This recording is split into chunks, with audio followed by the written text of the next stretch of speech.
Hi, Steve. Hey, Jim. I got a riddle for you, sir. How do you surprise a record collector who only brings in one of a kind items? Huh. Well, I don't know, Jim. How? Unique up on him.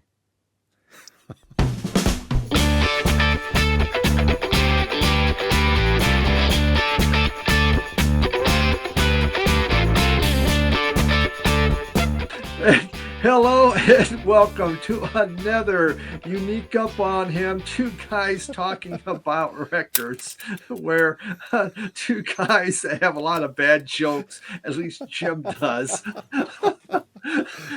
we're, we're going to actually talk about records too. Besides, maybe there'll be more bad dad jokes in there. I don't know, Who but knows? I'm Steve, and I am a record collector, and my cohort. My name's Jim, and I own a record store. Sometimes I probably shouldn't be allowed to, but hey. So, if you folks haven't guessed, today we are going to talk about, well, not so much unique records, but irreplaceable ones. This came to us via a suggestion from one of our viewers. Thank you so much for that coming through on the comments, asking what are some of our records in our collections that we would consider to be irreplaceable. And that's a tough question. I don't know about you, Steve. That's because of the interpretation of the word, or if it's just how do we look at this? Is it based rarity? Is it based on scarcity? Is it based on emotional connection? Hmm. Yeah, it is. And in this day of age, things have changed.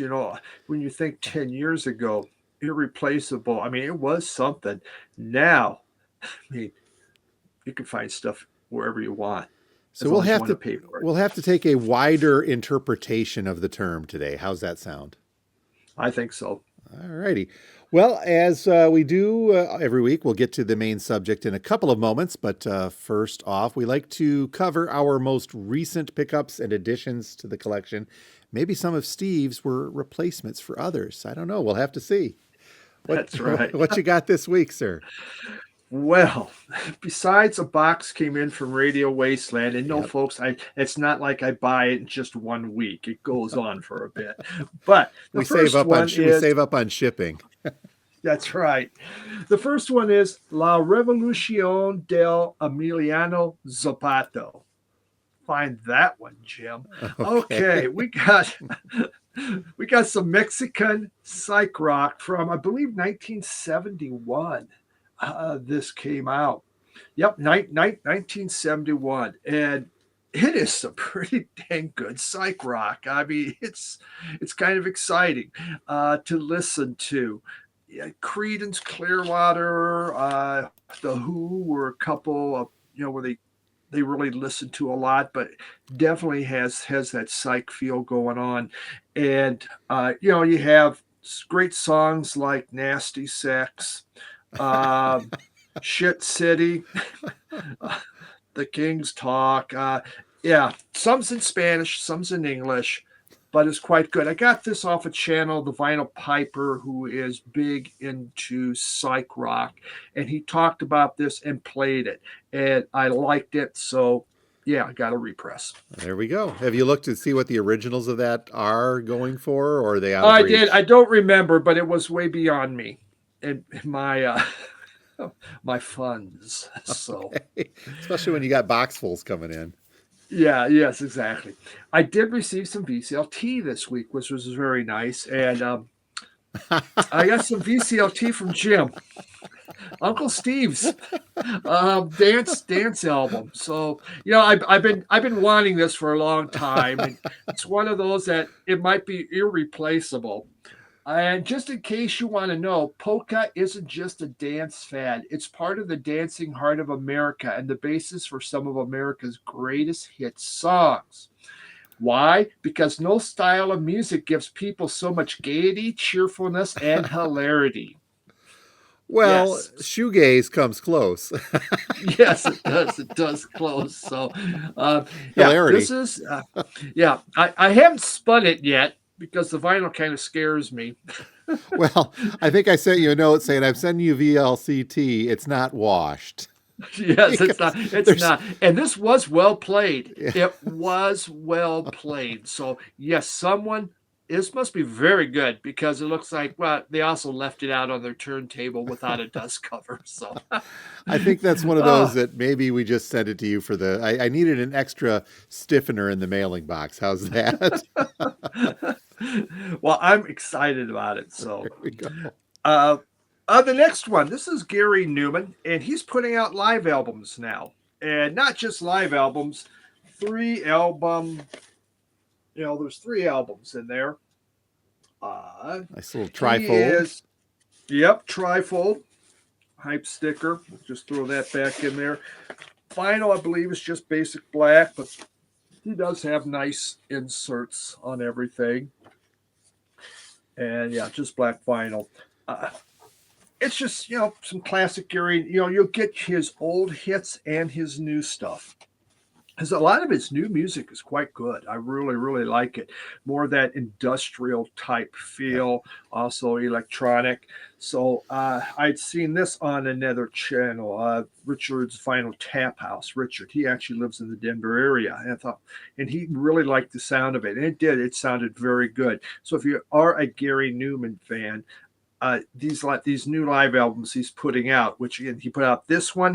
Jim just told me he has another one Yep. coming out yet this year. So he's shoveling them out. I guess he's trying to get some money for Christmas presents. There we That go. must be it. And the thing is, there wasn't a great deal of difference between the track listings on them, as I recall. I mean, the one that you were looking for and the No, one that's upcoming had a good mixture of his old and new stuff. So it's like kicking out King Gizzard albums at this point, live ones. yeah, it is. Throw another one out there. Here's an interesting one.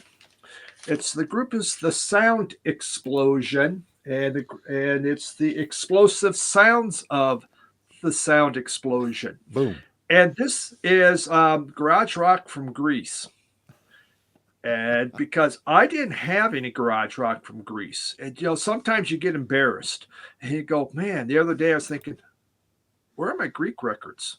And I felt bad. Actually, I have a few of on my channel. A few commenters are from Greece. One writes in Greek. Thank God they got translation. And I said, "Hey, man, I've got an album coming from Greece because I had to order this from Greece." But yeah, John Exopoulos, Demetrius Dimopoulos, Stylianos Ikagolakalis, Starvos Dilakatalas. I don't know, but So it's very good garage rock. you are Really just good. making it more difficult to put together that playlist with every, Yes, I every am. one. Yes, I am, Jim. You're welcome for that. This came out, I think, around 2012 or something like that. But yeah, just fun stuff. Them darn Greeks, they make good garage rock. Who knew? Oh boy. Okay, then from Radio Wasteland, see, part of Rocktober. The Von Bondies, and I had this CD. This is the one that kind of they had a hit. Come on, come on.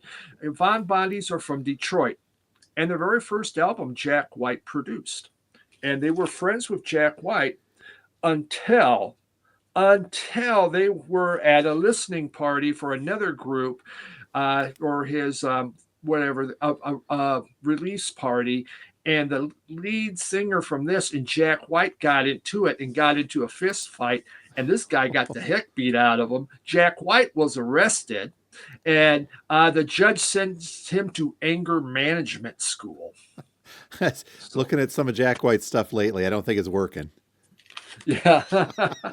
So the Von Bondies, they I think they lasted to about 2012, and that was it. They have gotten together periodically and reformed, but just another one of those cool, Detroit. This is indie rock, Yep. good rocking album, and I like the CD when it came out, and it's just their guy couldn't beat up Jack White. So. One more question on that one though, and this goes Uh-huh. into the rest of the Rocktober releases. What Rhino has been doing lately, they've got those high fidelity reissues, all the ZZ Top that came out last week, mimicking what they've done with Black Sabbath and a great deal of the other ZZ Top in the past several months, are coming in at that real heavyweight vinyl audiophile direct from master tape pressings, and those I hear sound fantastic. Then you've got kind of a step below that price wise, and I think audiophile wise, are what are called the Rhino Reserve releases, and that was one of those. So the high fidelity ones are coming in at about $40. The Rhino Reserve for single LPs around 32, $33, and that Von Bondi's has that little seal on there saying Rhino Reserve. Have you noticed Yeah, the sound quality any different than the high fidelity ones that Rhino's been putting out, or is it all decent? it's all decent. Yeah, I've had a few of the high fidelity Rhino, which sound good. I just not the greatest at sitting there and really trying to decide. I mean, Yeah, hey, it's music.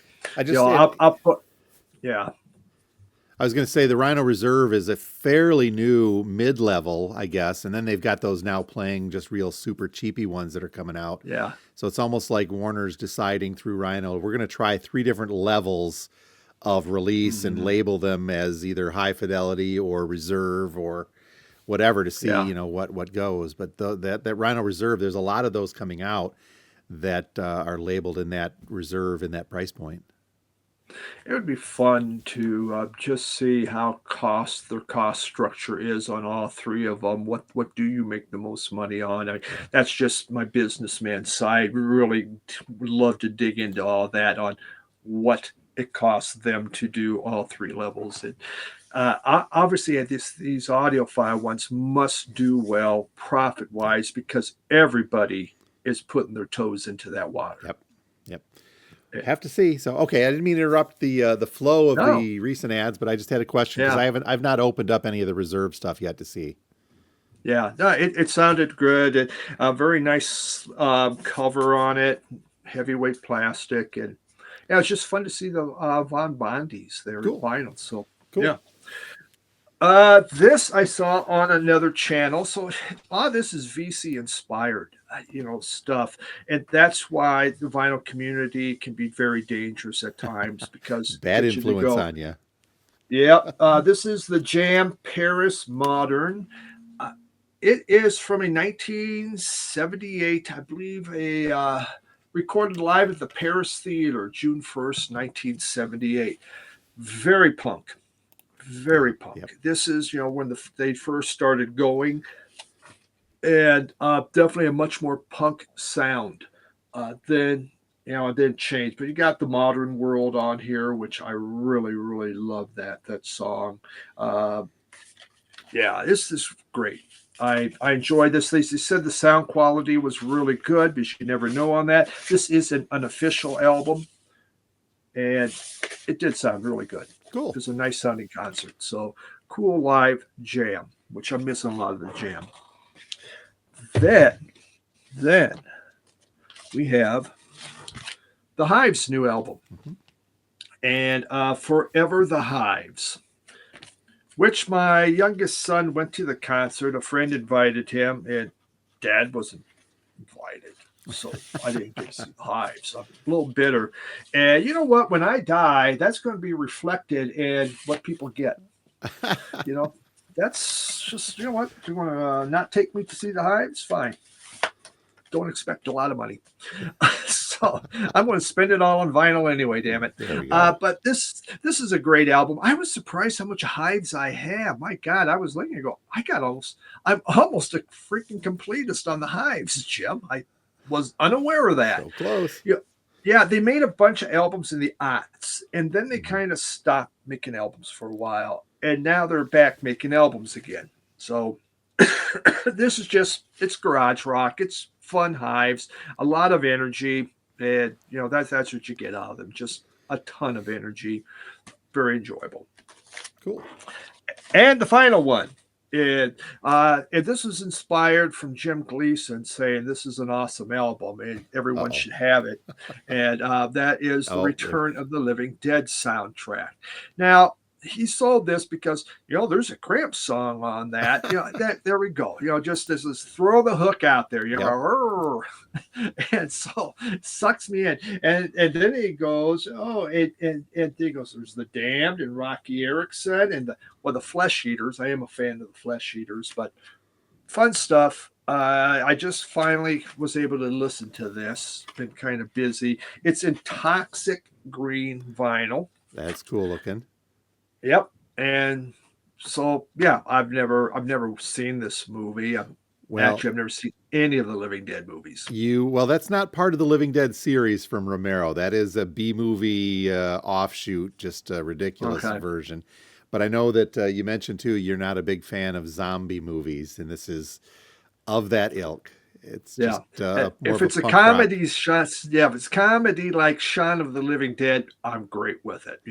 We're Yeah. having fun. It's fun with zombies, but if they're It's just ripping your not, brains out, yeah, it's not quite in the comedy vein of things. It's just not up to the level of fright that the Romero stuff yeah, is. But yeah. it's part of that 80s B movie schlock, and it's represented by, I think, a very cool soundtrack.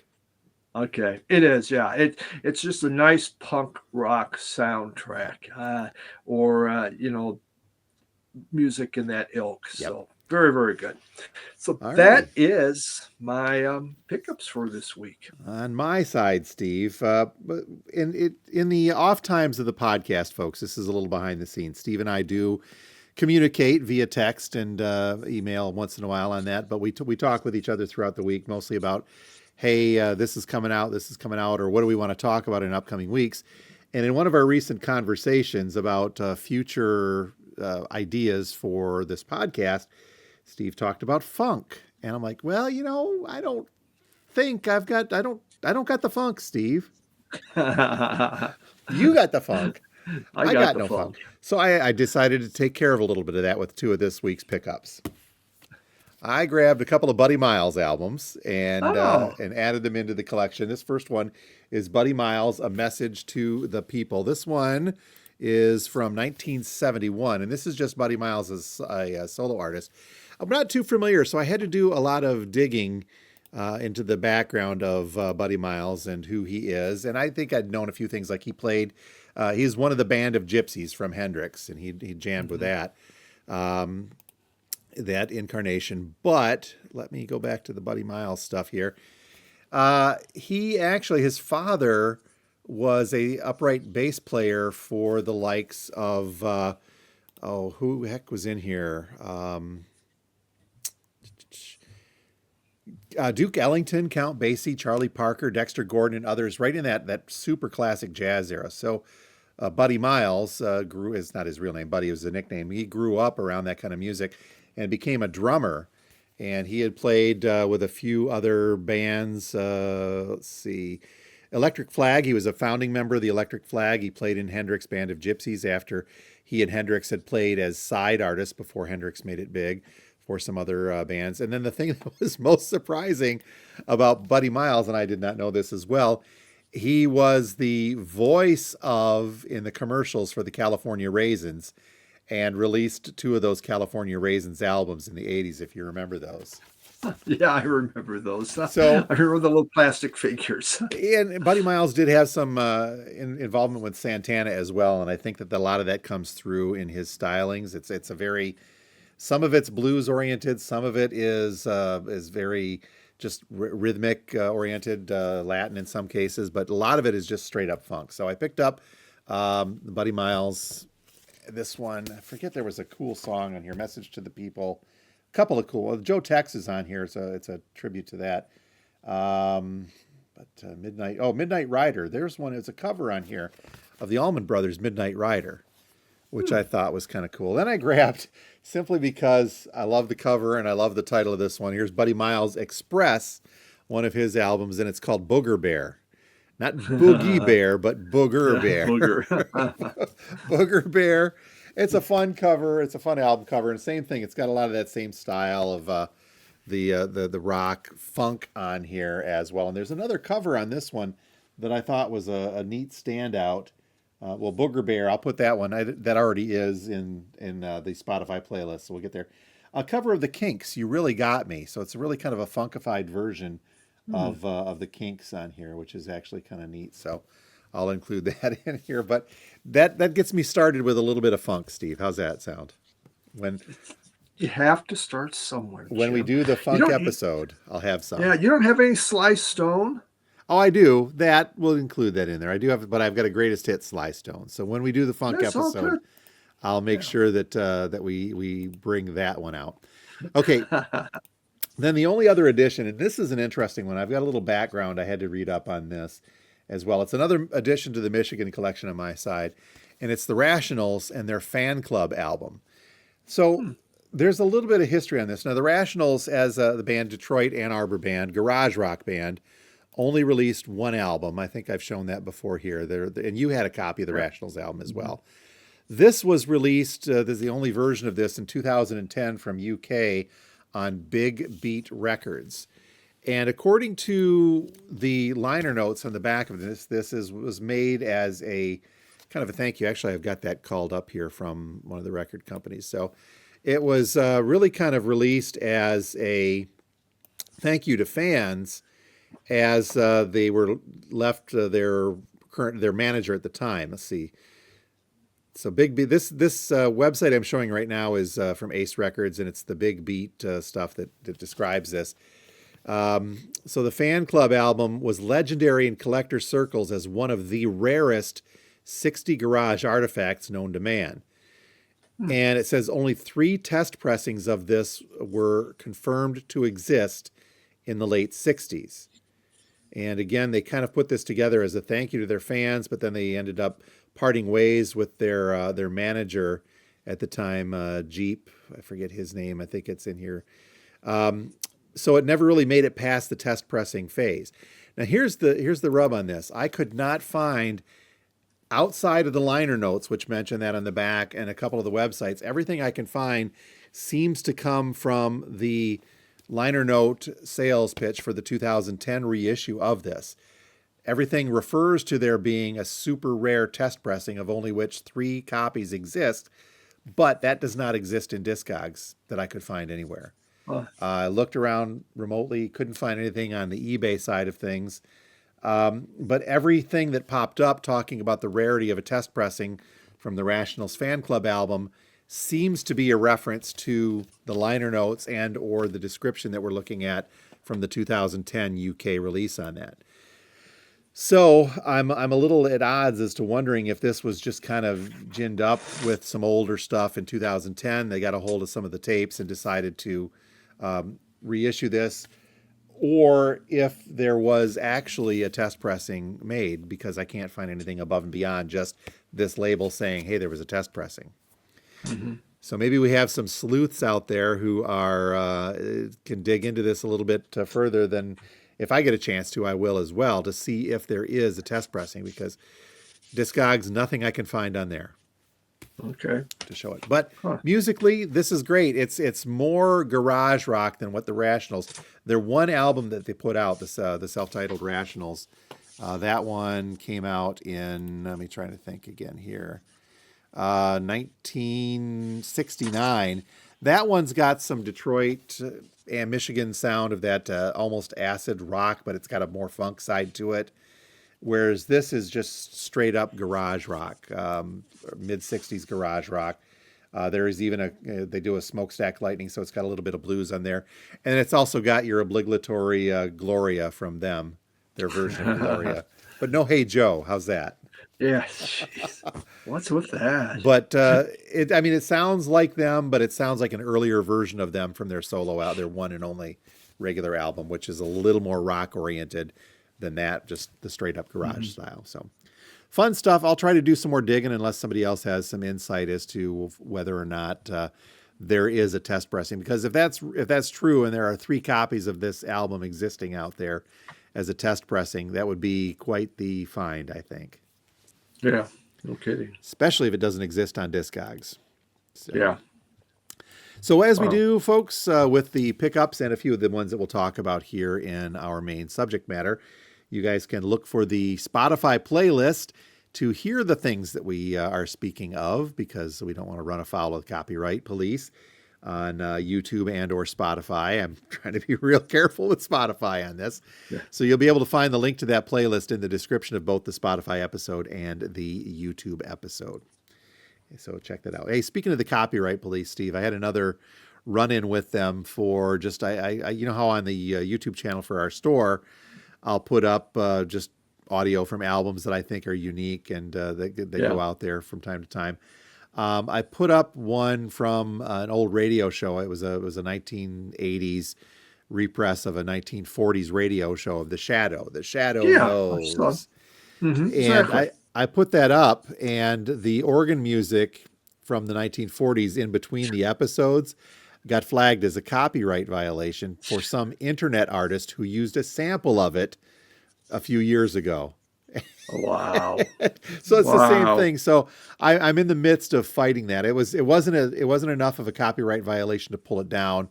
It just said any revenue share goes to that artist, and I'm like, Yeah. okay, well, fine and dandy, but this is not your work that's being copyrighted. They Yeah. sampled it themselves from an old Columbia broadcast Absolutely. radio show. So I'm fighting that on principle. Yeah. Well, did it pass that where after a while it becomes public ownership? It Though should be all the public. art, Yep. yeah, every artist is fighting that right now Yep. because they don't want that to happen. Yep. But radio shows from the 1940s, I believe most of them are going to be within the public domain. Especially, Yeah. they didn't get flagged on any copyright issues for the content. It was just that little 10 seconds of the shadow organ music in between the two episodes That's so that got tagged. It nuts. was weird. So That's so nuts. Wow. How about that? 10 I'll let you seconds know. of work. Yeah, I'll let you know how that goes as we continue that little tip for tat with YouTube down the line. We'll see what happens. Yeah. Hmm. One other quick piece of news, and this is just kind of an update because as of the recording of today's episode, what do we figure? We're 3.5 weeks out from Record Store Day, Black Friday here. Yeah.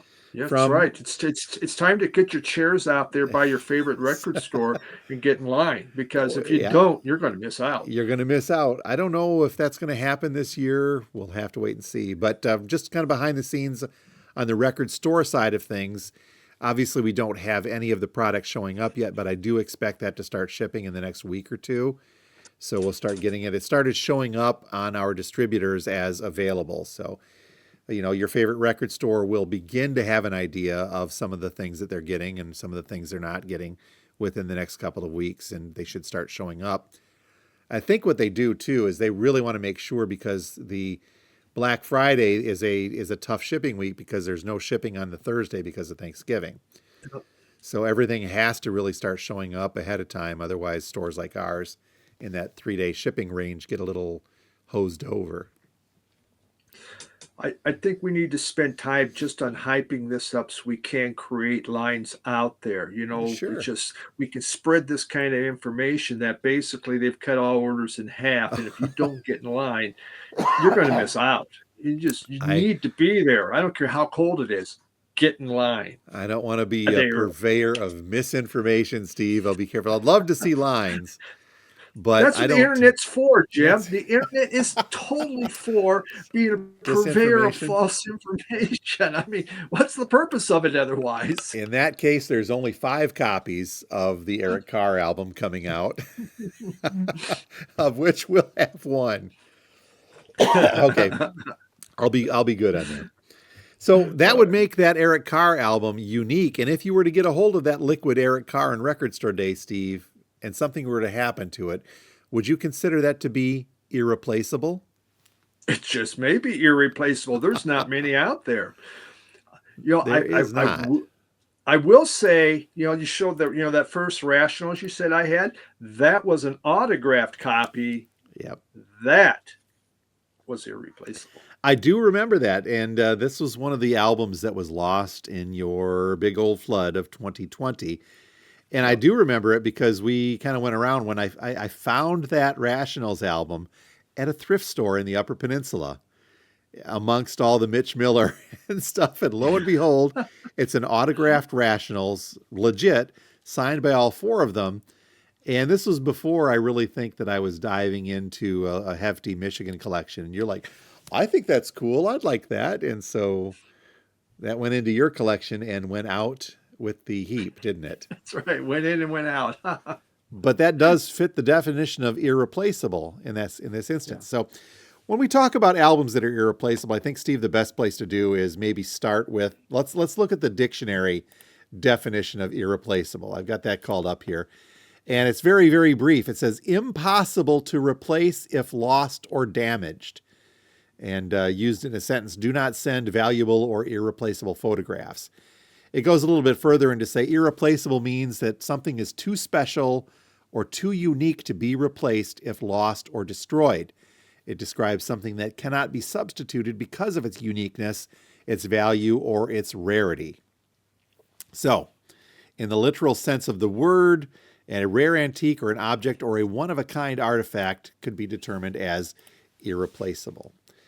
I don't know if that really holds true so much for a lot of the vinyl in my collection, maybe in yours too, because if you worked hard enough, something could be replaced. And I think you're a testament to that with what's going on with your quest after the flood 5 years on. Yeah, we're not talking about the Queen of England's crown here, or those French things that are gone. That's No, irreplaceable. those are irreplaceable. But there is, you're right. When you lose, there's just certain things that are very hard to bring back, unless you have so much money that it just doesn't matter what you spend. And you know what? You can throw thousands at it. I can get anything I want, but that's not for most of us. No, it's not really for most of us, but it also doesn't take into account the emotional connection that a lot of collectors, myself and I think you as well, have with some of the pieces in our collection. There are certain things that may be common, may be easily found, may be easily replaced, but for some reason, a particular item is irreplaceable to us for various reasons. Yeah. I mean, above and beyond Agreed. just the availability of it. Yeah, there is. We do have attachments, and that one may have been very, very special. Maybe even something was inside of it that we had that was special, that really meant something to us. So it gets on. Yeah.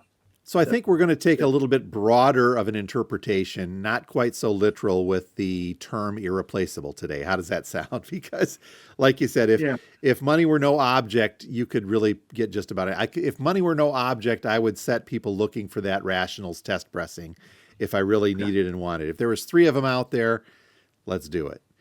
But I'd have 100 butcher covers back there just for there you everyone to go. look at. Just There you I'll go. buy that. I'll buy that. Buy that. So if that's okay with all of you folks, and with deference to the suggestion of what albums would we consider to be irreplaceable, the suggestion for this episode, that's the direction that we're going to take. And I can kick things off with, this is going to be no surprise to you whatsoever, nor anyone who watches our podcast, Steve, but my most irreplaceable album, there's actually 2 versions of it I've got here. And let me call up a Rush album, Permanent Waves. I have often talked about how this is my favorite album. I consider it to be a perfect album. I even had to put a note back here for future references. I've got multiple copies of this album, but this U.S. pressing from 1980 is for me irreplaceable because it is the first album. Not technically, I've told the story before. It's the second album I ever bought, but it should have been the first. And the note I've got on here is it's skippy, but first, meaning that I have played the heck out of this particular album enough with some turntables that may be questionable throughout my life that it's worn out and has got some skips on it. But I've also had this album in my collection since probably 1981. So to me, that makes this irreplaceable. And then I've got one more version of this, and this is the Canadian version, the Canadian pressing that actually has the Dewey Defeats Truman headline, whereas the American version does not have that on there. This one is irreplaceable to me simply because of the emotional connection that my son and I, before he went into the Air Force a couple of years before, just for the heck of it, took a trip into Canada. We went to Toronto to hit record stores, and he went to a couple of video game stores just to kind of go there and check things out. So it was a really neat trip, a good bonding trip for he and I.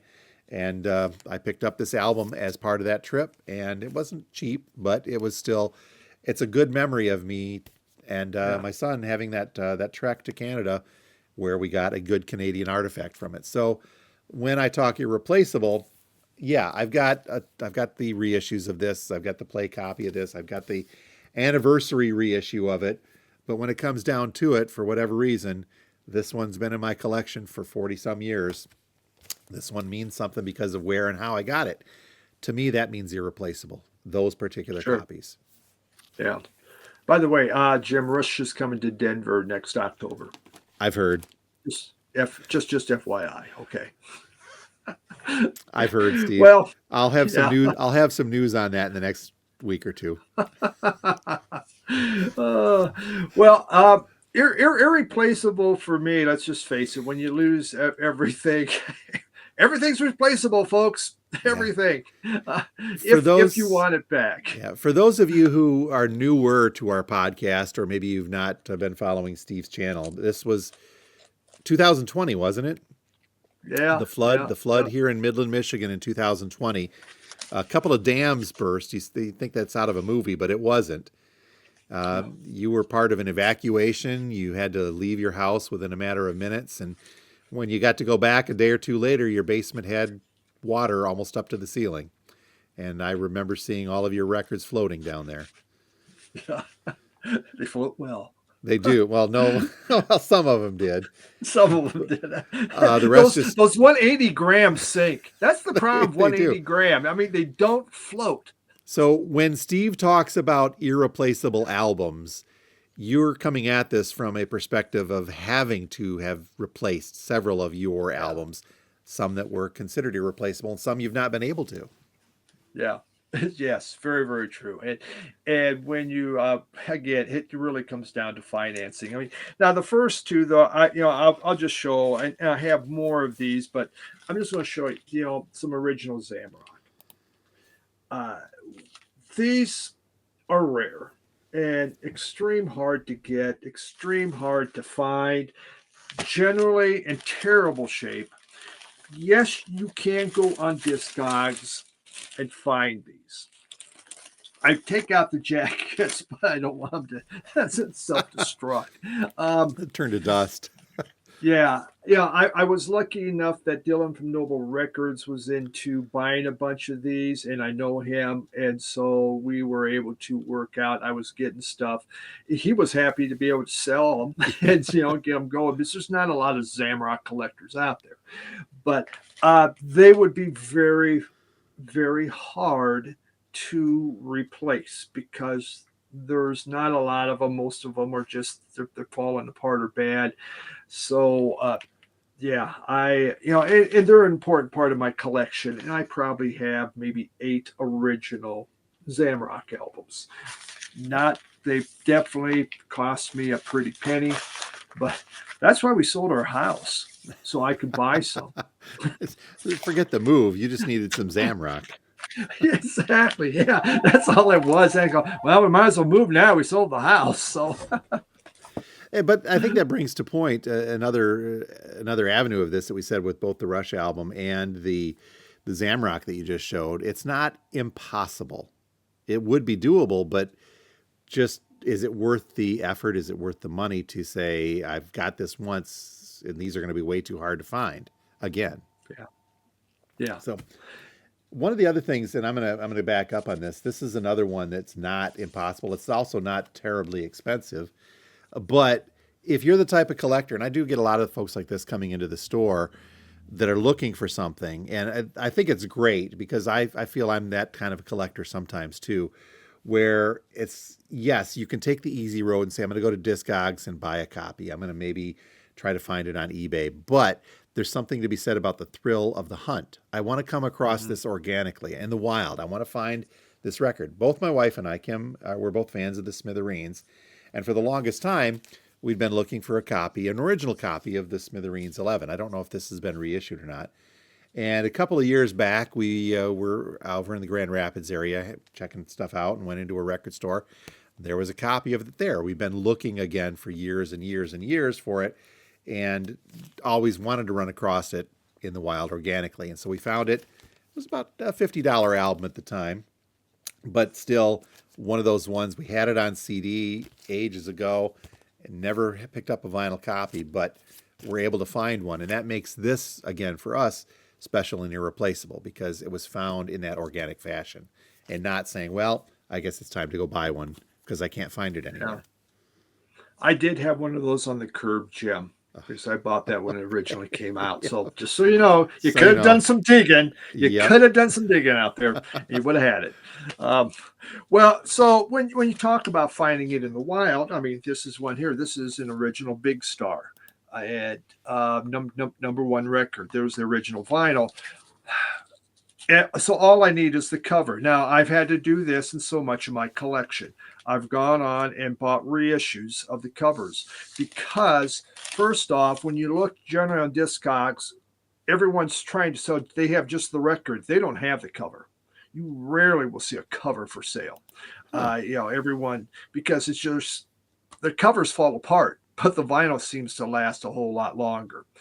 And I found this in a record store, many years ago down in Indianapolis. And it was sitting there way up high. And I passed on it because I wasn't sure about spending that much. I come back a month later, it's still there.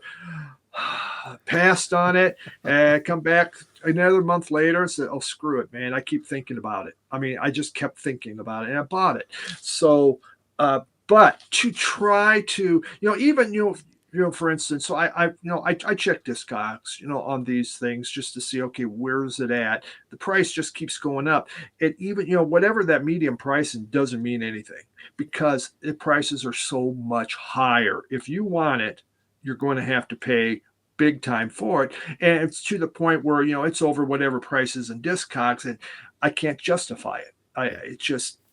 It's not that. So, we buy these, other covers. So when I sell it, you get like 2 records for the price of one. Well, and that brings to mind another thing too. If you were to find either through Discogs or let's say you found another one of those OGs in the wild, chances are it's got a cover and a record in that. And I know that there are Facebook pages out there that bill themselves as a cover, looking I've for gone to covers. them. And that's all well and good. I've got issues with some of that because sometimes the covers, I'll get them in here in the store where they don't match the vinyl, and that means that somebody had done something like that. But for you in particular, to find one in the wild or to go hunting for one online, you're going to end up then with 2 copies of the record and 1 cover. In your case, 3 copies and 2 covers. Yes. So Yeah. So where does that take and I had another one I found in the wild was Nirvana in utero. Found that down in West Virginia. There was a beautiful, and this was just a beautiful copy. This vinyl was just fantastic. Good old West Virginia always had some pretty cool stuff on my monthly trips there for work. But again, now the price has gotten to the point where it's hard to justify because it's so high above even in Discogs. You buy just another album. Now, I've had cases where I have had luck. For instance, Pearl Jam 10. I found it. I mean, I was able to find another original out in the wild. So, and if you can find it in the wild, came from us, prices are better. Was it that from you? Okay, I think so. Yeah, I remember that. Yeah. Yeah, and I've had a few of those where I've been able then to get it. So now I have 2, as you said, 2 original vinyls and 1 cover. So, but that's fine. You know what? That's a-okay. But this is I did finally see one of these in the wild, but they wanted such a stupid price. Wow. For in utero that again, you can't justify it. Someone could maybe, but I could. So my next 2 here, I think they're unique because of the rarity, and I know I've showed this a couple of times, but this one I picked up the butcher cover, and you mentioned the butcher cover from the Beatles before, earlier on this. I think that this really gets to the point of being unique, especially because it is a peeled version, the third state where there's a peel. And that's because when somebody gets a hold of one of these, let's say you find one, you come across a second state butcher cover that has the paste on there, and at some point somebody had tried to peel it off, each one of those peels is going to make the record a tremendously unique experience. They're not going to be the same because not every peel is going to be the same. This one, they did a fairly decent job. Does that make sense? It makes it, in this case... Each peel's a unique experience. Each peel is unique. If you think of it like that, there's going to be no other third state like this because of the nature of the peel. So to me, that makes this a one-of-a-kind unique one. We talked before about how I actually ID'd this and made sure it is what it was, and it is correct. So that makes that one unique. Same-ish thing, and I think I've shown this before. I've got a Rolling Stones radio promotion, but basically it's a special radio promotional album, limited edition. This is out there in Discogs, and it ranges from 300 up to the $1,000 mark, depending upon what it is. So not absolutely out of the question to find it if you really needed to find one of these again. But much like the Stones, this one comes with its own. It's beat up here and there. It's written on from the radio stations in which it's been a part of through there. So to me, that makes this fairly unique, especially considering my connection with old radio. And I know that some stuff is written on here about key tracks and things like that. So that to me makes these types of both of these fairly unique when you get to it. I just keep thinking about a record collector tour, put on a special tour just for record collectors. And then they said, we're going to have a unique experience on our tour where we're going to let you peel a butcher cover. So you have your own unique thing of that. You have your own unique. Now that would be okay. If you had an original first state butcher cover, well, the second state, I'm sorry, with the paste. Wow, that would be a tough one to say. What would you charge if you own that? What would you charge somebody to peel it? Yeah, Now, that's right. that being said, what I think a cool promotion for a record label would be to make butcher covers. You'd have to get the licensing; it'd be crazy. But let's say you got butcher covers, you put the suitcase paste over them, and then offered those to people to peel, so they'd get a unique copy. That That's would be right. an interesting unique venture. experience. Yes, you have one that nobody else has. Yep.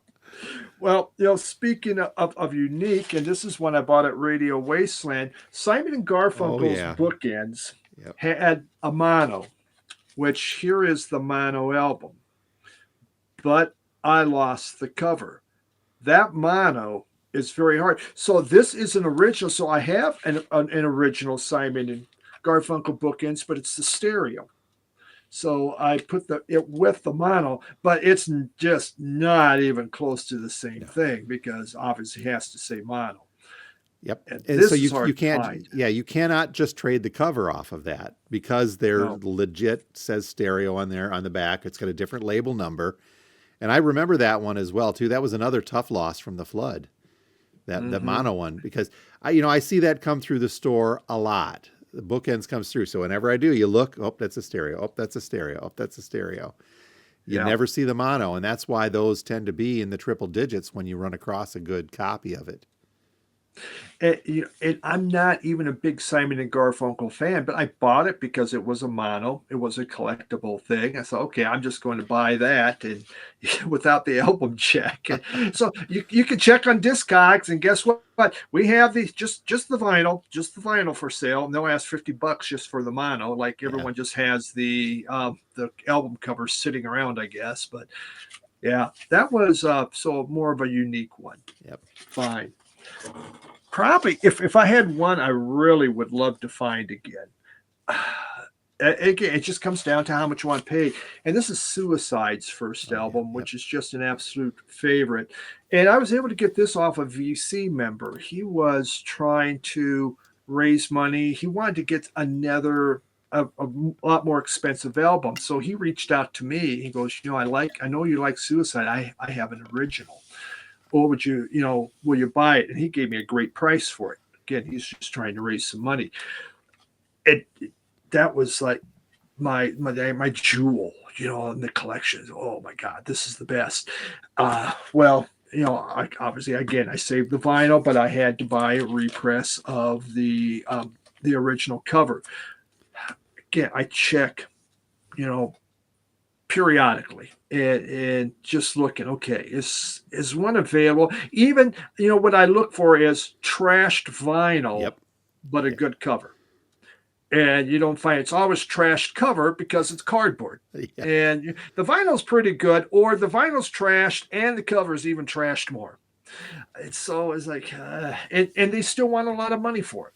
So, it's just, it's not, it doesn't make sense for me to do. But then again, I keep buying box sets, and that doesn't make sense for me to do either. So here comes the conundrum. So, But uh, yeah, someday my kids will thank me for it. Hey, Dad, Sure. wow, that's a lot of box sets. Thanks, A man. lot of box So, sets you got to carry out. but this is, yeah, it was one I would really, really like. But what people want for it is just way beyond what Yep. it even shows us what it's worth. So I've got another example here of one that I think is tremendously unique, at least when I found it. And I think I may have talked about this before. This is the Beastie Boys and their album License to Ill. Let me get that pulled out here. And this is an original copy of License to Ill. It's in decent shape. And I've had this in my collection. I've actually had this in my collection since probably the 90s. I found a good copy back then. But I had another one come in and I decided to save it simply because the unique nature, and I'm going to be careful not to touch here. You folks aren't seeing how I'm holding this, right? So this is the Def Jam label on one side, but then you get to the other side and it's the Def Jam label without the track list. So what we have here would be considered to be a misprint. And when I got this in, of course, I go to Discogs and look, and it did not exist in Discogs. There's a couple of other misprints, but nothing, like I don't know if there was a misspelling, but nothing that had a printing error on one of the labels. So when you go to Discogs and you look for License to Ill and you find the misprint with the blank label, that is there because I put it in there. So at the time, that was me, and I had the only copy in the world of this one. But now there are several other people that have added that to their collection. Again, it's Discogs, so you don't know if that's for real. I'm sure folks would not put it in if it weren't. And there's even been one that has said that it's sold on Discogs. So that makes that what was a tremendously unique item and completely irreplaceable. Given time and my effort to put it into Discogs, other people said, well, I think I've got that, or I do have that. So much so that they actually said, we're going to sell a copy of it now. So what was an irreplaceable album now has other people that say they have it, and at least one person who said they've sold it. Okay. But For that could be another. $1,000? I know it was like 70 or 80 bucks, which is astounding when original copies of that'll go for 100, 120 in some cases. Huh. So maybe folks didn't want the misprint. Yeah. God bless it. I used to have that too. Dang it. It goes for that much. Son of a gun. But yeah, there is another avenue then of things that are totally unique. If you can find misprints, or in some cases mispresses, where something is the wrong audio on a record. That happens. There was one. This was actually, I think it was a Rocktober thing several years ago, where they put out a whole slew of Alice Cooper albums on Rocktober. I don't know if you remember me telling you about this, but the day or two before the release there was at least two of the Alice Cooper albums that I don't even remember what they were. We got a recall notice on them from our distributors saying that the label was calling them back because they had swapped the audio from the covers on two of the Alice Cooper ones. So whatever one album was had the audio from the other one, and then they is obviously swapped. And so I had already had a pre-order for one of those, and I had already had the stock in store, and I contacted the customer who had ordered it, and I said, hey, these are being recalled because they're the wrong audio on each of them. He goes, well, it's the right album, it's just the wrong cover, right? Pressed wrong. Mm-hmm. So literally the label said it was this album, but it was the audio from the other. And I said, do you want to send them back? He's like, hell no. That means I'm going to have these things, when most of the other ones got recalled so that they've got that tremendously unique mispressing. Sure. Yep. And very unique. For me, I look, again, the autograph, I have some other albums I've had autographed at shows that, those are, irreplaceable. I don't see them online or whatever. If I were to lose those, I'm not going to get those back again. The autographing thing is difficult, and I do have one there. This, I think I showed this. This is Father Tom Vaughn. He was a priest, and he actually was in Midland. I don't know, stationed, how you say that. He was in Midland, Michigan here for a while. And I had this copy of Father Tom, Motor City Sound, so it's good piano jazz come through. But the autograph on the back, Steve, it says to Jim, very best wishes, Father Vaughn. Now, obviously, he did not autograph this to me. This Are you was, sure? I'm quite certain because I would have been 2 or 3 years old when this came out. Uh, 1967. I would have been 2 years old. So, no, I didn't go see him at 2 years old. But still, to find this and to find it autographed to Jim, even if mhm. it's not me, still makes this an irreplaceable album. And I think it's a lot of fun Yeah. to have something like that. Agree. But That the would be. autographs, yeah, the autographs make it tough. And we've talked about that before about how you get to the valuation of an autograph. And it's never quite what people think it should be. Now, I know Hmm. that some of the autographs that I've gotten, like from Bobby Balderrama, from Mysterians, I know those are legit, but what do you have? Oh, the other one, I don't even know if I have it there. Irreplaceable, speaking of autographs, I've got a Ted Nugent. Let me tip up a little bit there. The Envoy Dukes, their Journey to the Center of the Mind album. That is autographed on the cover. I've got it hung up there. And I know that that's legit because I sat across from Nugent in 92 when I was a television news reporter and talked to him on a Damn Yankees tour. And he autographed that for me. Yeah. So Oh, well, hold on. Steve has one there too. I'll even zoom in. I'm not going to take that down, folks, but you can kind of see that up there. It's autographed from Mr. Nugent himself in '92. Yeah. Oh, and your buddy Guy. Yep. Buddy Guy. Yeah. I got my picture up there of me and Buddy Guy together. Uh, obviously, that it was. Look, I got the inner sleeve still in there. That was one of your Trash. flood damaged, but you saved it. One of my flood, I had a couple autographed Buddy Guy because I was at with him, when he was playing at his blues club, and so I was the first one back there out of the booth, and nice guy. We talked a little bit, and he signed them, so at least yeah, I saved that one because it is his autograph, but it's irreplaceable. I'm not going to be back to see Buddy Guy again and to have that. So yeah, And 2019. the fact, Steve, that that's got that amount of water damage makes that a completely unique cover. No one, Yes, it is. It's a very unique cover. no But one will hey, ever kids, have one shaped. you can make your own unique cover. Just put it in water and leave it in the bathtub or whatever for a day or two, and you We too can have that. we do not recommend that. I got one more, Steve. I don't know how All right. irreplaceable this is, and to tell you the truth, I don't think I've ever listened to this. This is the Gleason Family Sings. It's a Christian album for the honor of his name. The Gleason Family Sings. This came through the store quite some time ago, and obviously, I'm going to keep something like that. Um, Yeah.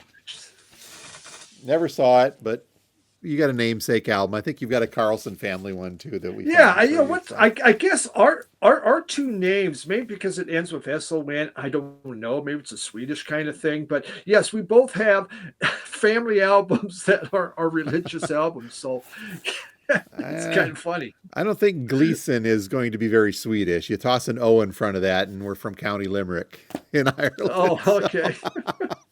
So that makes it unique. So what kind of unique or irreplaceable albums do you have in your collection? And again, going back to the term irreplaceable, I think you could stretch that a long way and say anything is replaceable if you've Yeah. got money and time and you can dig for it. But that's not really the point, I think, for a lot of this. It's stuff that you've got an emotional connection to. It's stuff that you've got some familial stuff with. It's stuff that you got an autograph and it's gone through the biblical flood, Steve, in your Yep. case. And has managed to hold on to it. And so it's got some important connection to you. So Yeah.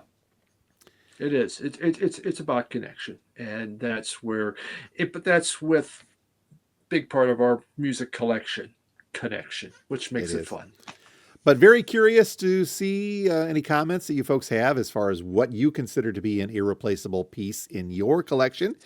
Please let us know. You can comment on the Spotify episode as well as the YouTube episode. We do read them. We don't always answer them right off, but we do get to them.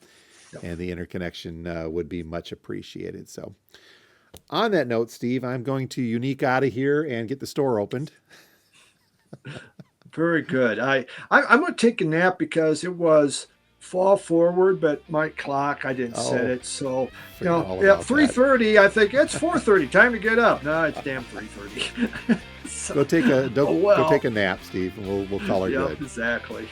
All right, folks, you have been listening and or watching to Two Guys Talking About Records, a vinyl community podcast. So until next week, my name is Jim, and I own a record store. And I'm Steve, a record collector. Have a great week, Steve. We'll talk to you next time. Yep, see you, Jim. Bye, everyone.